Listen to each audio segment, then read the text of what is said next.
Oke, Assalamualaikum warahmatullahi wabarakatuh. Waalaikumsalam warahmatullahi wabarakatuh. Baiklah teman-teman, jadi di kesempatan malam hari ini kita akan membahas materi tentang proposal bisnis kita, itu mata kuliah studi kelayakan bisnis, yang dimana bisnis kita itu merupakan bisnis studi space dan cafe. Next slide.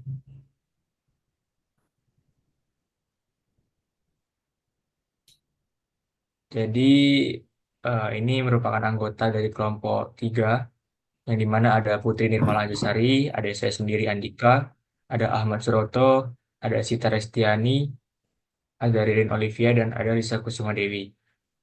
Baiklah, langsung saja masuk ke materi yang pertama. Di sini langsung membahas aspek sumber daya manusia. Jadi, dalam aspek sumber daya manusia ini terdiri dari beberapa tahapan. Yang pertama itu ada rekrutmen dan seleksi. Jadi, rekrutmen itu adalah proses rekrutmen dan seleksi yang dilakukan dengan hati-hati untuk memastikan bahwa karyawan yang sudah direkrut memiliki keterampilan dan sikap yang sesuai dengan visi dan misi kafe. Jadi, langkah-langkah rekrutmen ini mencakup yang pertama iklan lowongan pekerjaan. Nah, jadi di iklan lowongan pekerjaan ini bisa dipublikasikan di berbagai platform seperti web cafe, portal pekerjaan online, dan sosial media lainnya. Lalu proses selanjutnya yaitu seleksi awal. Nah, seleksi awal ini adalah penyaringan awal melalui CV dan surat lamaran untuk mengevaluasi pengalaman dan kualifikasi kandidat yang sudah melamar. Selanjutnya, sesi yang terakhir itu wawancara, yang dimana ini dilakukan dalam dua tahap, yaitu tahap pertama merupakan wawancara awal untuk menilai keterampilan dasar dan kecocokan budaya, serta tahap kedua itu yang merupakan wawancara mendalam dengan manajer yang terkait. Lalu selanjutnya itu tahap yang setelah rekrutmen ada pelatihan dan pengembangan. Nah, jadi pelatihan dan pengembangan itu menjadi fokus utama untuk memastikan semua staf memiliki keterampilan dan pengetahuan yang diperlukan. Jadi program pelatihan ini mencakup yang pertama orientasi karyawan baru. Nah, jadi dalam orientasi karyawan baru ini merupakan pelatihan yang berkelanjutan untuk menjadi fokus utama untuk menjadi ajang memperkenalkan karyawan baru pada budaya perusahaan, prosedur operasional, dan standar layanan. Lalu proses yang kedua itu pelatihan layanan pelanggan. Nah, jadi pada proses ini yang merupakan pelatihan intensif tentang cara memberikan layanan pelanggan yang ramah dan profesional. Tahapan yang terakhir yaitu merupakan pelatihan teknis. Nah, jadi pelatihan teknis ini termasuk pelatihan barista, pelatihan koki, dan pelatihan penggunaan peralatan dapur. Next slide. Nah, selanjutnya itu dalam aspek sumber daya manusia ini ada yang namanya evaluasi dan penilaian kinerja. Jadi, penilaian kinerja ini akan dilakukan secara berkala untuk memastikan bahwa setiap karyawan memenuhi standar kinerja yang diharapkan. Nah, proses evaluasi sendiri itu mencakup yang pertama penilaian tahunan. Nah, penilaian tahunan ini merupakan evaluasi kinerja tahunan untuk menilai pencapaian individu dan menetapkan tujuan untuk tahun berikutnya. Lalu ada umpan balik berkala. Nah, jadi umpan balik berkala ini merupakan proses untuk memberikan bimbingan dan dukungan yang diperlukan untuk perbaikan yang berkelanjutan. Nah, jadi dengan aspek SDM yang terstruktur tadi dan terencana dengan baik, jadi bisnis kita ini diharapkan dapat beroperasi secara efektif, memberikan layanan yang berkualitas tinggi, dan menciptakan lingkungan kerja yang positif dan produktif bagi semua karyawan. Selanjutnya itu materi aspek sosial, ekonomi, dan lingkungan hidup yang akan dibahas oleh Ririn dan Ahmad. Kepada Ririn dan Ahmad, disilakan. Oke, terima kasih atas kesempatannya. Ini terdiri aspek sosial ekonomi dan lingkungan nih. Aspek ekonomi ini berkaitan dengan ekonomi lebih ke manfaatnya. Yaitu pertama studi PAS ini akan memberikan peluang pekerjaan. Nah, mungkin pada awal-awal masa pembukaan atau masa awal pendirian usaha, ini kita membutuhkan karyawan atau tenaga kerja yang sedikit. Akan tapi sesuai dengan perkembangan usaha dan berjalannya waktu, kita otomatis akan membutuhkan lebih banyak tenaga kerja. Nah, dengan adanya Skipes ini, maka akan dapat eh, memberikan peluang pekerjaan lebih banyak bagi eh, masyarakat lokal atau masyarakat sekitar. Nah, kemudian ada pemanfaatan sumber daya lokal. Nah, dalam Skipes ini kita akan mempertahankan sumber daya lokal itu seperti pemberdayaan atau pembelian produk kopi dari para petani kopi sehingga akan meningkatkan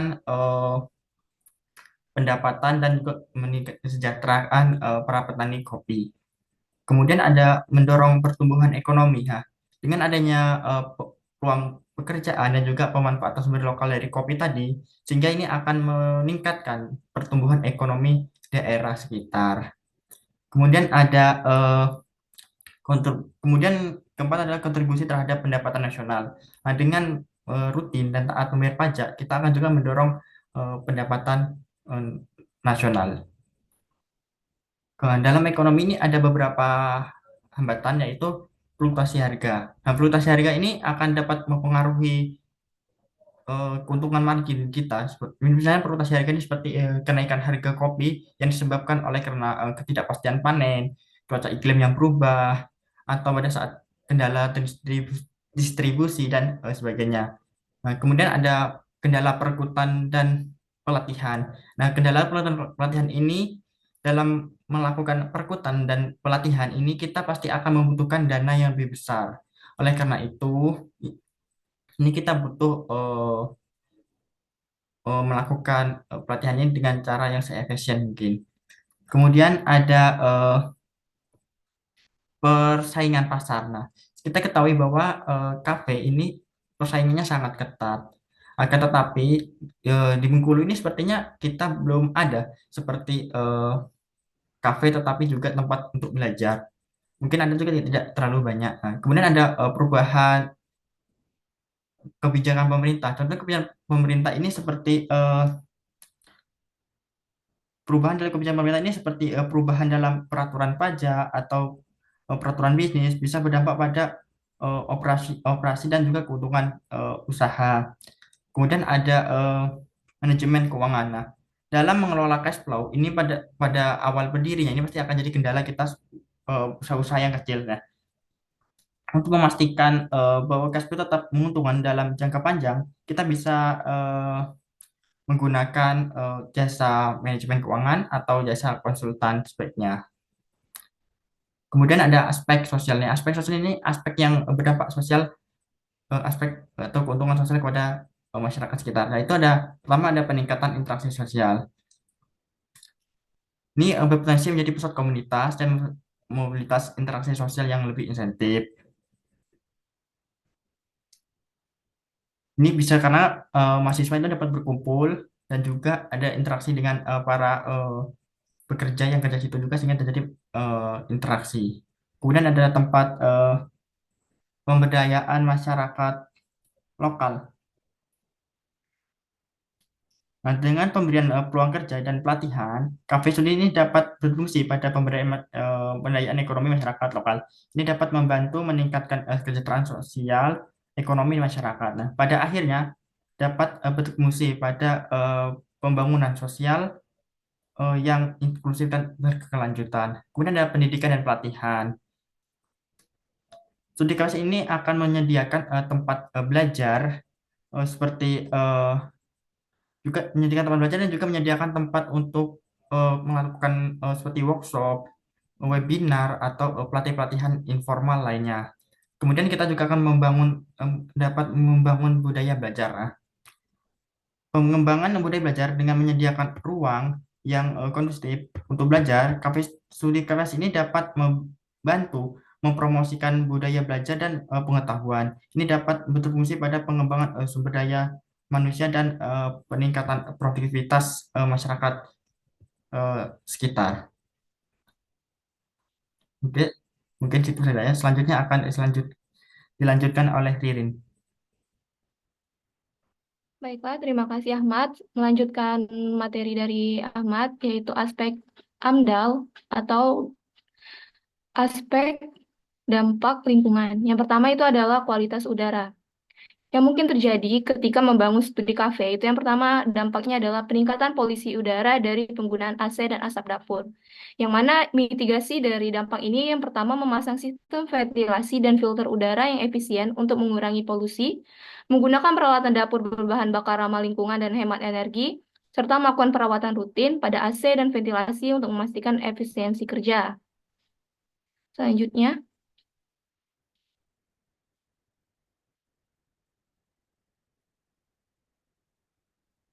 dampak yang kedua itu adalah kualitas air, yang mana kemungkinan dampak yang akan terjadi itu adalah pencemaran dari limbah cair kafe, dan kami akan melakukan mitigasi yang pertama menginstal sistem pengolahan air limbah sesuai standar, memisahkan limbah cair dan padat untuk memudahkan pengolahan, serta menggunakan bahan pembersih yang ramah lingkungan untuk mengurangi kontaminasi air. Yang ketiga itu aspek dari kualitas tanah.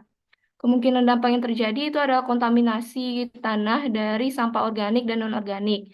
Yang mana yang bisa kami lakukan itu adalah menerapkan sistem pengolahan sampah yang efektif, termasuk pemisahan sampah organik dan non-organik, mengompos sampah organik dan mendaur ulang sampah non-organik melalui kerjasama dengan pihak ketiga, serta menyediakan tempat sampah yang memadai dan mudah diakses oleh pengunjung dan staf. Selanjutnya itu pemukiman. Dampak yang mungkin terjadi kepada pemukiman warga itu yang pertama adalah potensi gangguan kenyamanan penduduk sekitar.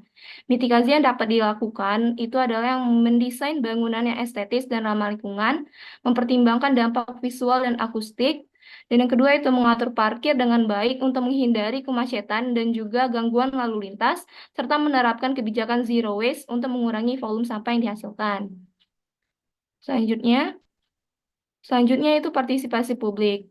Kemungkinan dampak yang terjadi itu adalah pentingnya komunikasi dan keterlibatan masyarakat, yang mana mitigasi yang dapat dilakukan itu adalah mengadakan konsultasi publik sebelum memulai pembangunan kafe untuk mendapatkan masukan dari masyarakat, membuat saluran komunikasi yang terbuka bagi masyarakat untuk menyampaikan keluhan dan juga saran, serta menjalin kerjasama dengan organisasi masyarakat dan lingkungan setempat.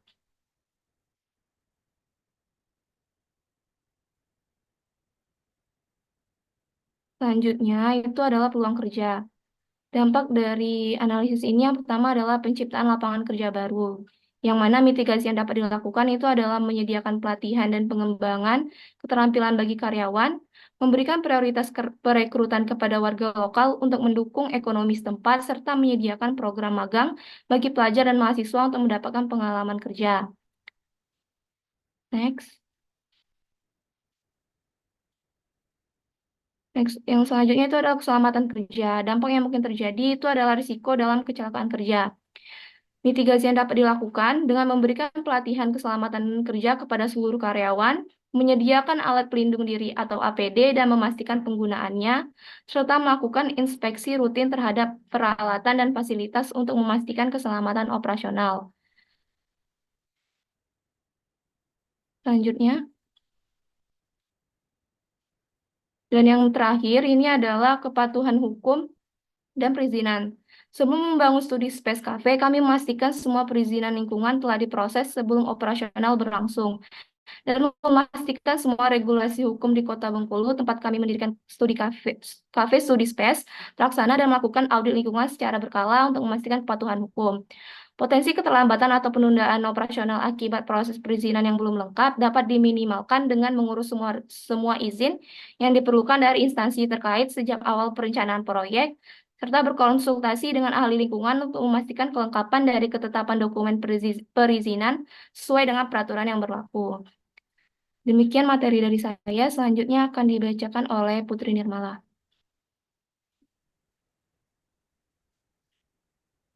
Terima kasih. Jadi aspek selanjutnya yang akan kami bahas adalah aspek hukum. Jadi aspek hukum ini berkaitan dengan beberapa kelengkapan izin usaha yang harus dipenuhi agar usaha study space dan cafe ini dapat dijalankan dengan lancar. Next slide. Jadi ini merupakan beberapa kelengkapan izin usaha tadi yang perlu dilengkapi. Yang pertama itu adalah surat keterangan domisili usaha. yang fungsinya untuk membuktikan lokasi resmi dari tempat usaha yang dijalankan sebagai persyaratan untuk mengurus berbagai jenis perizinan usaha lainnya, sebagai persyaratan untuk mendapatkan layanan dan fasilitas pemerintah terkait usaha, serta sebagai bukti domisili bagi kepentingan perpajakan, perbankan, dan kegiatan usaha lainnya. Selanjutnya itu ada nomor pokok wajib pajak. Jadi fungsi dari nomor pokok wajib pajak ini merupakan sebagai identitas dan sarana administrasi perpajakan dalam melaksanakan hak dan kewajiban perpajakan. Lalu ada surat izin tempat usaha yang merupakan izin yang diberikan oleh pemerintah daerah seperti kelurahan atau kecamatan untuk menjalankan usaha di suatu lokasi tertentu. Kelengkapan izin usaha ini berfungsi untuk memberikan legalitas bagi suatu usaha untuk beroperasi di lokasi yang telah ditentukan dan memastikan kesesuaian lokasi usaha dengan peruntukan zona tata ruang wilayah setempat. Lalu ada surat izin perdagangan, yaitu surat izin yang wajib dimiliki oleh setiap pelaku usaha perdagangan untuk dapat melaksanakan kegiatan usahanya. Izin ini biasanya diterbitkan oleh pemerintah daerah setempat. Lalu yang kelima itu ada surat izin gangguan, merupakan izin yang diwajibkan bagi setiap usaha sebagai bukti bahwa tidak ada yang merasa keberatan dengan lokasi dan situasi dari tempat mendirikan usaha.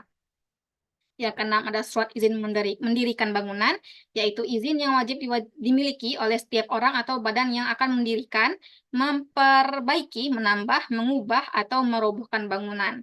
Izin ini dikeluarkan oleh pemerintah daerah untuk memastikan bangunan yang dibangun itu sesuai dengan rencana tata ruang serta peraturan bangunan yang berlaku. Yang ketujuh ada izin Badan Pengawas Obat dan Makanan. Izin BPOM ini merupakan izin yang diwajibkan bagi produsen atau pelaku usaha yang akan memproduksi atau mengedarkan, menjual produk pangan, obat-obatan, kosmetik, dan produk lainnya yang berada di bawah pengawasan BPOM. Yang terakhir itu ada izin Lembaga Pengkajian Pangan, Obat-obatan, dan Kosmetika Majelis Ulama Indonesia. Izin ini fungsinya untuk menyatakan bahwa suatu produk telah memenuhi syarat dan ketentuan kehalalan sesuai dengan ajaran Islam, serta memberikan jaminan dan kepastian kehalalan produk bagi konsumen Muslim. Sekian materi selanjutnya akan dijelaskan oleh Lisa dan Sita. Oke, next selanjutnya aspek finansial. Aspek finansial ini menghitung modal dari pembuatan usaha dan memberikan modal. Bisa next.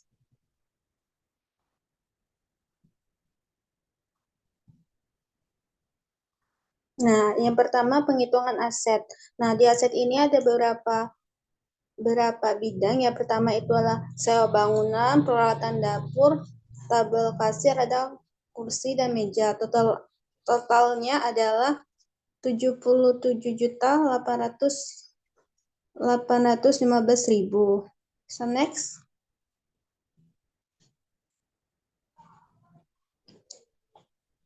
Yang kedua, biaya lainnya. Biaya lainnya itu bisa berupa gaji karyawan, jaringan internet, listrik, packing, dan bahan-bahan lainnya. Totalnya ada sebesar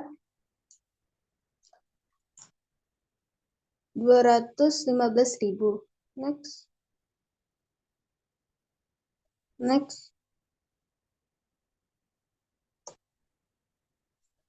Gaji LPG gas, biaya pemasaran, penyedotan totalnya sebesar 200.200.677.760.000.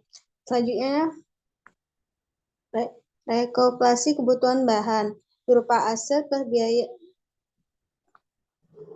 deskripsi. Nah, deskripsi biaya total biaya aset itu sebesar 777.815. Biaya lainnya total biaya sebesar 345.5075. Sedangkan laba setelah pajak 10% sebesar 345.574. Selanjutnya dijelaskan oleh Sinta. Oke, yang selanjutnya yaitu yang pertama itu payback period, dihitung dari yang pertama itu nilai investasi dikurang preset tahun ke-1. Nah, itu menghasilkan sisa investasi tahun kedua yaitu sebesar 199.559.559.000. Lalu dikurang lagi dengan proses tahun kedua, yaitu mendapatkan hasil negatif minus 3.157.000, maka dihitung dari rumus payback period ini, yaitu nilai investasi diambil dari nilai sisa investasi tahun kedua, yaitu 199.559.000 dibagi dengan kas masuk bersih, yaitu 202.716.000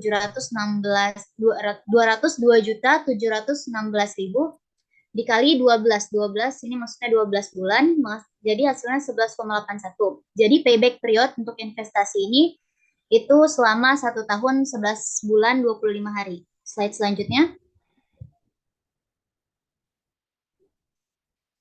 Slide selanjutnya.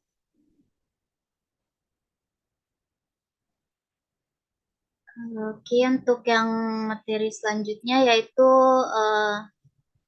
slide selanjutnya. Net present value ini dengan rumus aliran kas per tahun pada periode ke-1 dibagi dengan 1 ditambah suku bunga pangkat 1, lalu ditambah aliran kas tahun kedua dibagi 1 ditambah suku bunga lalu pangkat 2, dan ditambah aliran kas pada periode ketiga dibagi dengan 1 ditambah suku bunga pangkat 3. Lalu dengan hasilnya yaitu 137.425.000. Jadi nilai NPV-nya ini memperoleh nilai positif yaitu 177.425.000. Dan ini itu menunjukkan bahwa investasi ini layak untuk dilaksanakan. Lalu yang ketiga yaitu profitability index, yaitu 483 ini didapat dari nilai NPV sebelum dikurang nilai investasi. Lalu dibagi dengan nilai investasi dan hasilnya 1,39. Sekian dari saya kembalikan ke moderator. Baik, terima kasih kawan-kawan. Mungkin itu saja presentasi dari kelompok kami.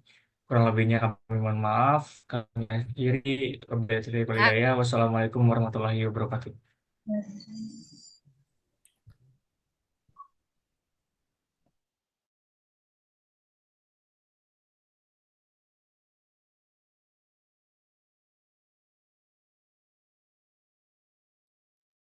Blue record.